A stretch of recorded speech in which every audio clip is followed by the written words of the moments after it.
Hello everyone, welcome back to our channel. आज हम इस वीडियो में क्लास 10th चैप्टर 9 एक्सरसाइज 9.1 का question number 3 and question number 4 solve करेंगे। इससे पहले के क्वेश्चन मैंने अपनी प्रीवियस वीडियोस में बहुत ही डिटेल्ड एंड इजी वे में सॉल्व किए हैं। अगर आपने अभी तक उन वीडियोस को नहीं देखा है तो मैं उन वीडियोस की लिंक आई बटन में और डिस्क्रिप्शन में डाल दूंगा। आप प्लीज़ उन वीडियो को ज़रूर देखना ताकि आपको समझ में आ जाए कि इस चैप्टर में किन किन चीज़ों पे आपको फोकस करना है और किस तरह का आपको पर्सपेक्टिव रखना है इन क्वेश्चंस को सॉल्व करते टाइम। साथ ही साथ मैंने उन वीडियोस में भी बताया कि इस चैप्टर को सॉल्व करने के लिए हमारे पास दो इंपॉर्टेंट टेबल्स हैं जिन पे हमें बहुत ही ज़्यादा फोकस करना है। वो दो टेबल्स में से सबसे पहली टेबल है हमारे ट्रिग्नोमेट्रिक रेशियोज़ की टेबल। इस ट्रिग्नोमेट्रिक रेशियोज़ की टेबल को कैसे बनाना है और कैसे याद करना है, ये सब चीज़ें हम पहले डिस्कस कर चुके हैं। और साथ ही साथ ये जो ट्रिग्नोमेट्री की टेबल है इसे भी कैसे याद करना है और किस तरह से हम शॉर्टेस्ट वे में ईजिली बगैर एक भी वैल्यू को याद करें इस टेबल को बना सकते हैं, ये सब चीज़ें मैं प्रीवियसली कवर कर चुका हूँ। आज हम इस वीडियो में मेन फोकस हमारा रहेगा question number 3 and question number 4 9.1 exercise का। तो क्वेश्चन नंबर 3 को स्टार्ट करते हैं। देखते हैं क्वेश्चन क्या कहने की कोशिश कर रहा है और हमसे क्या फाइंड करने के लिए वो बोल रहा है। तो क्वेश्चन नंबर 3 कहता है क्या, a contractor plans to install two slides for children to play in a park for the childrens below the age of 5 years. She prefers to have a slide whose top is at a height of 1.5 meter and it's inclined at an angle of 30 degree to the ground. Whereas for the elder children, she wants to have a steeper slide at a height of 3 meters and inclined at an angle of 60 degree to the ground. What should be the length of the slide in each case? तो question पढ़ लिया हमने और हमें क्या समझ में आ रहा है कि क्वेश्चन ना दो स्लाइड्स की बात कर रहा है। इस क्वेश्चन के अंदर बोला गया है कि एक कॉन्ट्रैक्टर है जिसे क्या बनाना है, दो स्लाइड्स एक पार्क के अंदर बनाने हैं। किसके लिए बनाने हैं? चिल्ड्रंस के लिए जो वहाँ पे खेलने आ रहे हैं।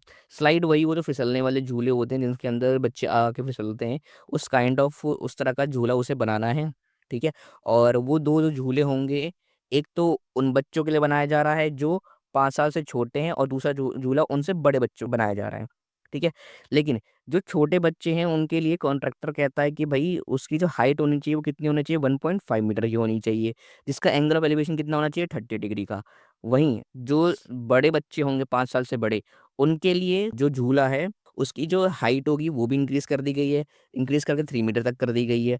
और जो उसका एंगल ऑफ एलिवेशन है वो भी कितना कर दिया गया है, 60 डिग्री कर दिया गया है, ताकि जो स्लाइड हो ना वो छोटे बच्चों के लिए तो कम ऊंची रहे ताकि वो ईजिली चढ़ सकें और ईजिली उस झूले का मजा ले सकें। और वहीं जो उनसे थोड़े बड़े बच्चे हैं वो थोड़ा और एडवेंचर करने के लिए या फिर थोड़ी और एन्जॉयमेंट करने के लिए उनकी हाइट भी बढ़ा दी गई है और एंगल ऑफ एलिवेशन भी बढ़ा दिया गया है। तो ये जितनी भी चीज़ हमें बताई गई है ना इसके अंदर, हमें हमें क्या करना पड़ेगा, इन चीज़ों को डायग्रामेटिकली बना के देखना पड़ेगा ताकि क्वेश्चन के अंदर हमें क्या वैल्यूज़ फाइंड करनी हो पता लग सके।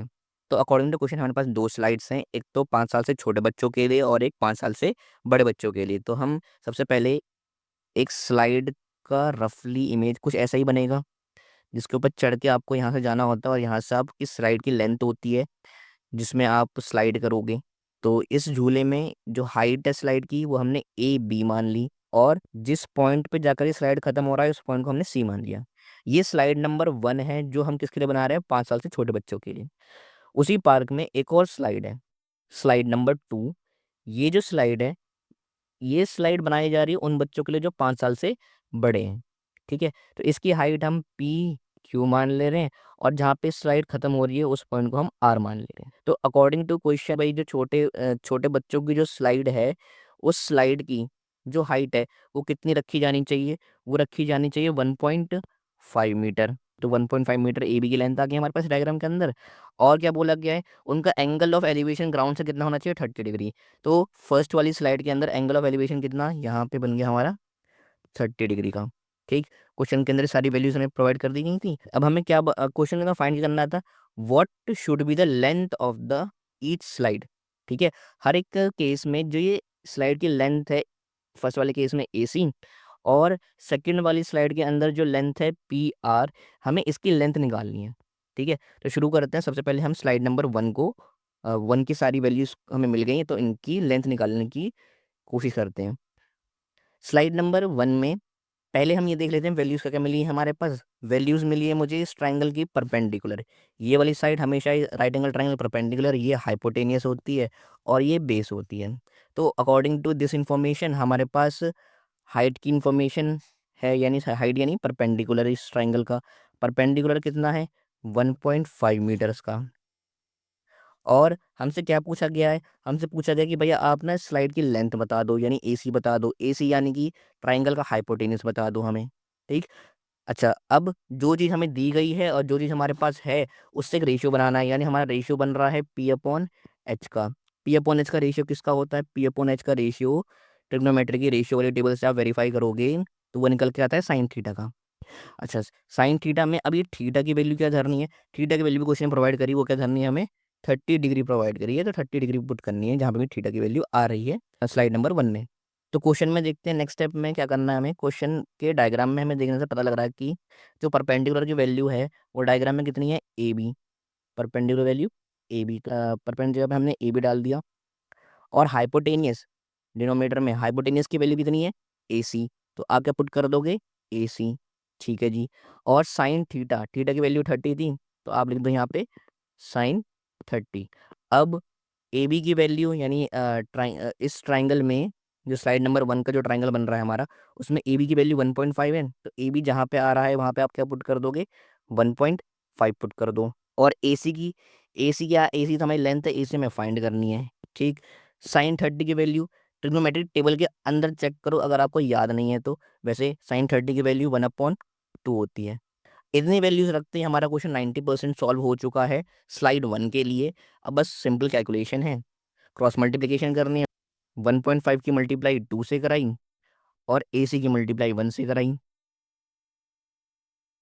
1.5 की मल्टीप्लाई 2 से कराओगे तो 3 आ जाएगा, जो कि ए सी की लेंथ, यानी कि स्लाइड नंबर 1 में, स्लाइड नंबर 1 की जो ये लेंथ है ए सी, वो कितनी होनी चाहिए छोटे बच्चों के लिए, वो होनी चाहिए 3 मीटर्स की। हेंस हमारा फर्स्ट स्लाइड की लेंथ आ गई।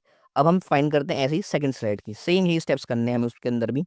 तो स्लाइड नंबर 2 में सबसे पहले वैल्यूज देख लेते हैं, वैल्यूज कौन कौन से हमारे पास अवेलेबल हैं। Height of the slide question ने प्रोवाइड कर रखी थी, क्वेश्चन ने प्रोवाइड करी जो बच्चे 5 साल से बड़े हैं उनकी स्लाइड की जो हाइट होनी चाहिए वो कितनी होनी चाहिए 3 मीटर्स की होनी चाहिए। तो आपकी हाइट है इस स्लाइड की 3 मीटर्स। ठीक। और एंगल ऑफ एलिवेशन क्वेश्चन ने कितना दिया था इसके लिए, वो दिया था एंगल ऑफ एलिवेशन 60 डिग्री का। ये भी आ गया हमारे पास। क्वेश्चन है इसमें भी हमसे क्या पूछा है कि आप पी आर की लेंथ यानी लेंथ ऑफ स्लाइड बता दो। फिर से वही रेशियोज बनाने पड़ेंगे हमें, पहले रेशियोज फाइंड करो। हमारे पास पी यानी परपेंडिकुलर क्वेश्चन का गिवन है जो कि है 3 मीटर्स। ठीक। और हाइपोटेनियस जो कि हमारी क्या है पी आर, वो हमें फाइंड करनी है। ठीक। तो रेशियो कौन सा बना हमारे पास पी अपॉन एच का, पी अपॉन एच का रेशियो किसका होता है साइन थीटा का होता है। अब पी अपॉन एच में पी की वैल्यू कितनी दे रखी है, पी की वैल्यू 3 मीटर्स दे रखी है तो 3 रख दो। और एच की वैल्यू कितनी दी है, एच की वैल्यू हमें पी आर लेनी है तो पी आर रख दी।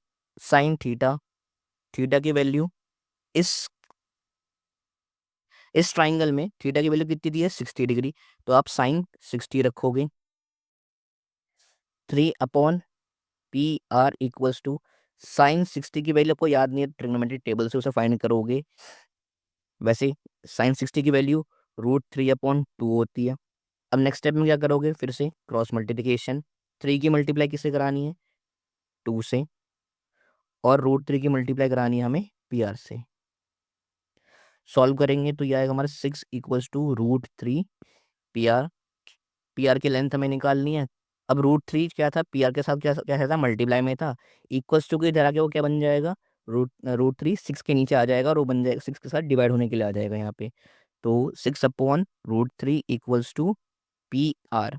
ठीक है। अच्छा, अभी ना ये क्वेश्चन खत्म नहीं हुआ है, क्योंकि इससे हमें थोड़ा और सॉल्व करना पड़ेगा। ये आप नीचे देख रहे हो डिनोमिनेटर में इरेशनल नंबर है, और वैसे हम इरेशनल नंबर किसी भी फ्रैक्शन में रख नहीं सकते हैं, इसीलिए हमें इसे हटाना पड़ेगा। इसे हटाने के लिए रैशनलाइज करना पड़ेगा। 6/√3, ऊपर नीचे आप उसी सेम इरेशनल नंबर की मल्टीप्लाई करा दी, तो 6√3/3, 3 से आपने 6 को काटा, कितना बचेगा 2√3, 3 2 जा 6।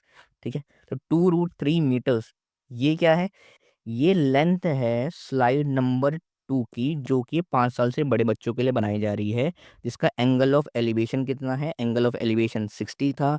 और उस स्लाइड की हाइट कितनी थी, हाइट थी हमारी 3 मीटर्स। तो हमने दोनों स्लाइड्स की, क्वेश्चन ने पूछा था ना हमें हर केस में लेंथ बतानी है, तो दोनों केसेस में हमने स्लाइड नंबर 1 की भी लेंथ निकाल ली कि भाई स्लाइड नंबर 1 जो छोटे बच्चों के लिए उसकी लेंथ कितनी थी, 3 मीटर्स। और जो बड़े बच्चों के लिए 5 साल से, उनकी लेंथ कितनी होनी चाहिए, 2√3। आई होप आपको यहाँ तक का सॉल्यूशन अच्छे से समझ आ गया होगा। तो मूव ऑन करते हैं आज की इस वीडियो के क्वेश्चन नंबर 4 पे। ये है एक्सरसाइज 9.1 का क्वेश्चन नंबर 4, जिसे हमें आज सॉल्व करना है। तो चलिए देखते हैं कि ये क्वेश्चन हमसे क्या पूछ रहा है और हमें क्या कहने की कोशिश कर रहा है। क्वेश्चन कह रहा है the angle of elevation of a top of a tower from a point on the ground which is 30 metre away from the foot of the tower is 30 degree. Find the height of the tower. तो ये तो बहुत ही simple हो गया, सारी चीज़ें हमें question ने प्रोवाइड ही कर दी। बस इसका डायग्राम बनाना है और जो वैल्यू पूछी गई है वो वैल्यू में निकाल देनी है। और वैल्यू भी क्या पूछी है, क्वेश्चन ने हाइट ही बोल दिया कि हाइट ऑफ द टावर निकालना है। तो सारा का सारा क्वेश्चन तो यहीं ख़त्म हो गया। डायग्राम बना देते हैं इसका।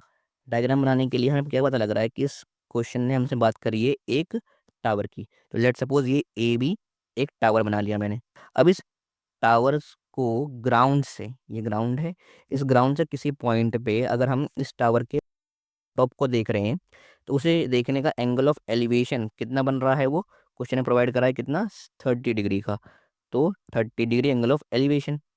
और साथ ही ये जो पॉइंट सी जहाँ से हम इस टावर के टॉप को देख रहे हैं, इसका एंगल ऑफ एलिवेशन 30 डिग्री है, वो टावर के फुट से कितनी दूरी पे है, क्वेश्चन ने बताया है वो 30 मीटर की दूरी पे है। तो आप बी सी की लेंथ हमें कितनी मिल गई, 30 मीटर्स मिल गई।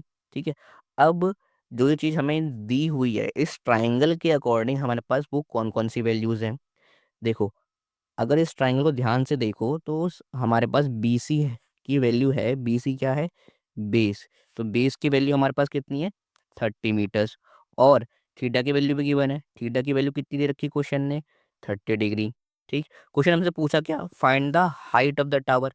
हाइट ऑफ द टावर यानी कि परपेंडिकुलर इस ट्राइंगल का। तो हमसे क्या पूछा है, परपेंडिकुलर की वैल्यू पूछी है। ठीक है। तो रेशियो यहाँ पे क्या बना सकते हो आप यहाँ पे रेशियो बनाओगे पी अपॉन बी का। ठीक। पी अपॉन बी का रेशियो किसका होता है, टेन थीटा का होता है। ठीक। अच्छा, टेन टेन थीटा की वैल्यूज़ के लिए थीटा की वैल्यू हमारे पास कितनी है, 30। तो tan 30 equals to P upon B, perpendicular की वैल्यू हमें फाइंड करनी है। तो परपेंडिकुलर क्या है इस ट्रायंगल के अकॉर्डिंग, ए बी। ठीक। और बी की वैल्यू यानी बेस, बेस कितना है हमारा, 30। सारी वैल्यू सॉल्व कर लेते हैं। A B upon 30 equals to tan 30 की वैल्यू 1/√3। अब ए बी की वैल्यू निकालनी है ना, तो 30 को 1 के पास भेज दो मल्टीप्लाई होने के लिए। तो A B equals to 30/√3। Denominator में √3 है, यानी इरेशनल नंबर है, तो इसको हटाना पड़ेगा हमें। √3 की मल्टीप्लाई ऊपर नीचे करा दिया आपने, सॉल्व करा हमने। तो फर्दर सॉल्व करने पे 30√3 अपॉन √3 की √3 से मल्टीप्लाई 3। अब 3 के टेबल से ये 30 भी कट हो सकता है, कितनी बार पे जाएगा, 10 बारी पे। तो फाइनल आंसर क्या आता है हमारा, 10√3। ये किसकी वैल्यू है, ये है टावर की height. 10√3 metres is the height of the tower.